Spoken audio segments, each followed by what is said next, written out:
त्यामुळं प्रत्येक तालुक्यात वेगवेगळ्या पक्षाबरोबर चर्चा सर्वत्र सुरू आहे. आदरणीय उपमुख्यमंत्री एकनाथजी शिंदे साहेबांनी आणि सध्या निवडणुकीचे प्रमुख शिक्षण मंत्री दादासाहेब भुसे यांनी सर्वांना सूचना दिल्या, पहिल्यांदा भारतीय जनता पार्टीबरोबर चर्चा करा आणि तिथं तुमचं जुळं चुकून नाही दुर्दैवानं तर दुसरा विचार करा.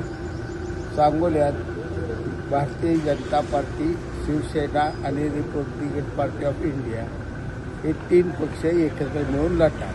बापू, नगरपालिकामध्ये ज्या पद्धतीनं आपल्याला त्रास देण्याचा प्रयत्न झाला, कार्यालयावरती दाळी झाल्या, त्याच्यानंतरही आपण युती करण्याच्या निर्णयावरती पोहोचलेला. हा नगर कसा आहे, निवडणुका काळात झालं म्हणून तुम्हाला वाटतं, सर्वांवरच होत असतात. हा निवडणुकीतला पक्षाचा भाग नसतो, हा यंत्रणेचा भाग आहे.